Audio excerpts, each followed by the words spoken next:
Kabid Hukum Polda Jawa Barat Kombes Nur Hadi Handayani menjadi sorotan publik di tengah kasus pembunuhan Vina. Pasalnya Kombes Nur Hadi merupakan ketua tim kuasa hukum Polda Jawa Barat yang siap bertarung di sidang pra-peradilan agar Peggy Setiawan tetap menjadi tersangka. Lantas inilah sosok dan harta kekayaan dari Kombes Nur Hadi. Dikutip dari tribunnews.com, Kombes Nur Hadi memiliki kekayaan hampir 5 miliar rupiah sesuai dengan LHKPN. Harta itu berkali-kali lipat dari kekayaan Hakim Eman Sulaiman, di mana harta kekayaan Eman Sulaiman tak menyentuh angka 1 miliar rupiah. Nur Hadi memiliki rumah di Kota Bandung seharga 3 miliar rupiah. Calon jenderal itu juga memiliki 2 mobil dan 1 motor. Kombes Nur Hadi Handayani tercatat tidak memiliki utang.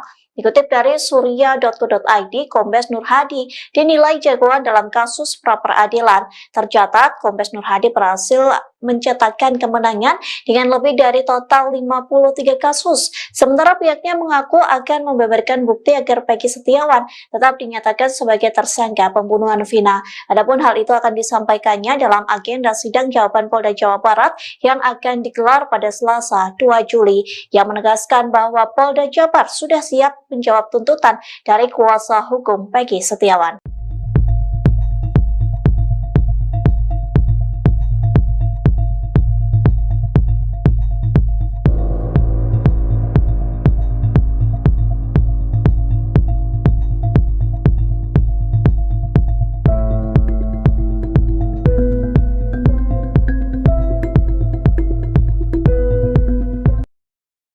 Polda Jawa Barat hadir tidak punya bukti saksi di sidang pra-peradilan Peggy Setiawan, tersangka kasus pembunuhan Vina.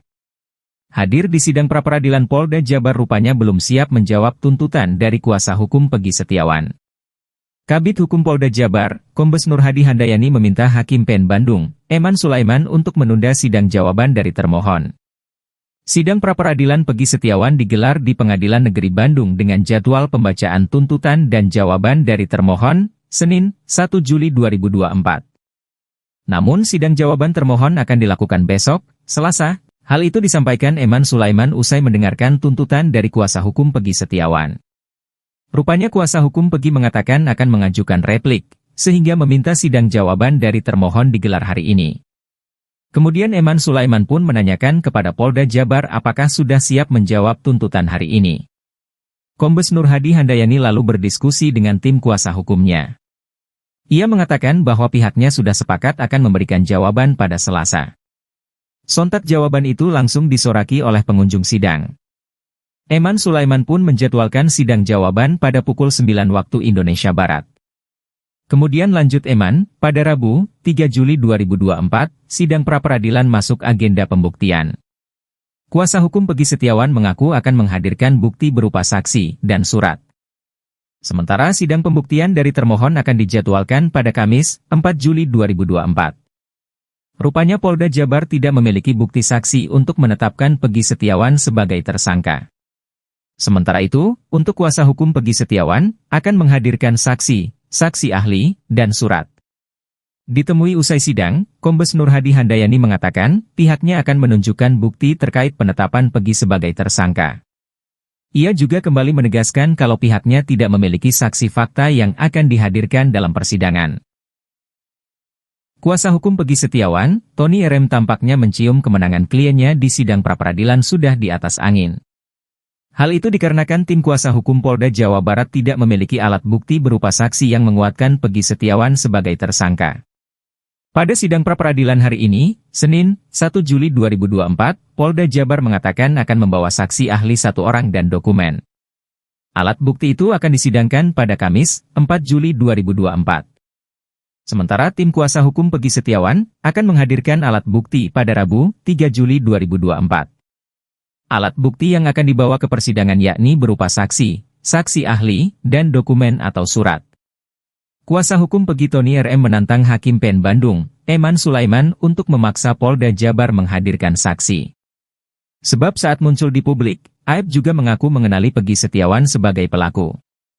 Bahkan saat itu AEP juga mengaku sempat diperiksa Polda Jabar terkait penangkapan Peggy Setiawan. Untuk itu, Tony meminta agar AEP dihadirkan dalam persidangan tersebut. Tony pun siap mencecar AEP dan menduga bisa saja sebenarnya AEP yang terlibat dalam kasus Vina. Tak hanya Aep, Tony RM juga meminta hakim untuk mendatangkan terpidana Sudirman. Sudirman diduga merupakan terpidana yang mengaku mengenali Peggy Setiawan. Menurut kakaknya, Beni Indrayana, Sudirman sekolah di SD yang bersebelahan dengan Peggy. Tony pun berharap agar dua saksi itu bisa dihadirkan dalam persidangan. Namun jika Polda Jabar tak bisa menghadirkan keduanya, ia meyakini kalau adanya dugaan rekayasa saksi itu benar adanya. Pengacara Peggy Setiawan yang lain, Niko Kili-Kili mengatakan, kliennya harus segera dibebaskan. Hal itu lantaran bukti yang akan dibawa Polda Jabar tidak kuat. Sehingga berdasarkan pemetaan, kemenangan Peggy Setiawan sudah berada di atas angin. Dedi Mulyadi, keheranan dengan pernyataan Polda Jawa Barat, Jabar, yang menyatakan bahwa 2 dari 3 daftar pencarian orang, DPO, itu fiktif. Padahal, peran 2 DPO tersebut tertuang jelas dalam isi putusan. Ketika 2 DPO tersebut dinyatakan fiktif, maka perkara pembunuhan 2 sejoli itu harus digugurkan. Seharusnya kalau pada waras, peristiwa itu tidak bisa dilanjutkan, ujar Dedi dikutip dari channel YouTube-nya. Dedi memiliki beberapa alasan kasus ini harus diberhentikan. Eki jadi korban pembunuhan karena dipukul pakai balok. Yang pukul balok adalah Dani. Kemudian Daninya dihilangkan oleh Polda. Pembunuhan itu tidak ada, seharusnya, kata Dedi. Kemudian, dalam isi putusan, korban Vina menjadi korban pemerkosaan.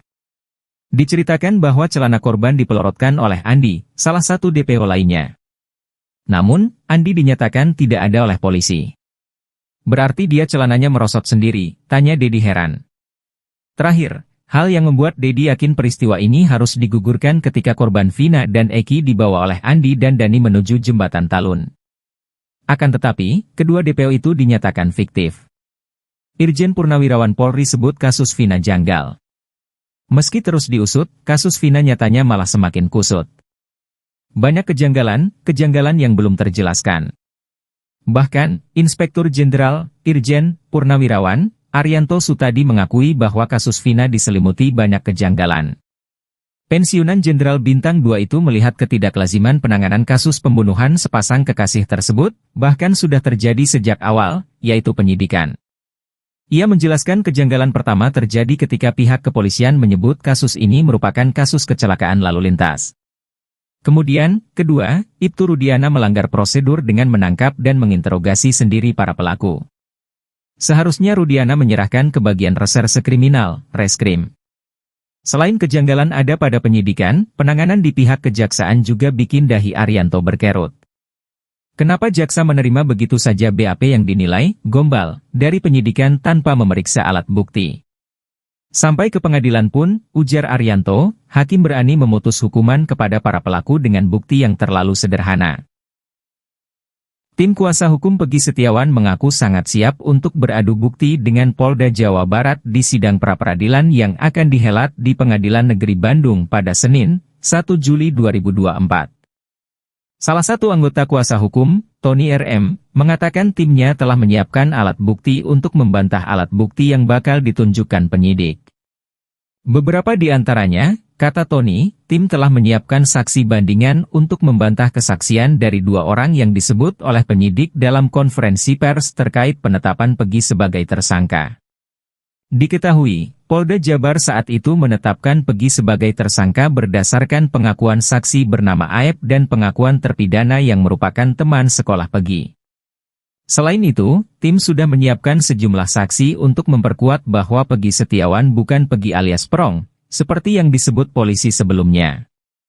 Tim juga sudah menyiapkan bukti untuk membantah Peggy sedang berada di Bandung ketika peristiwa itu terjadi.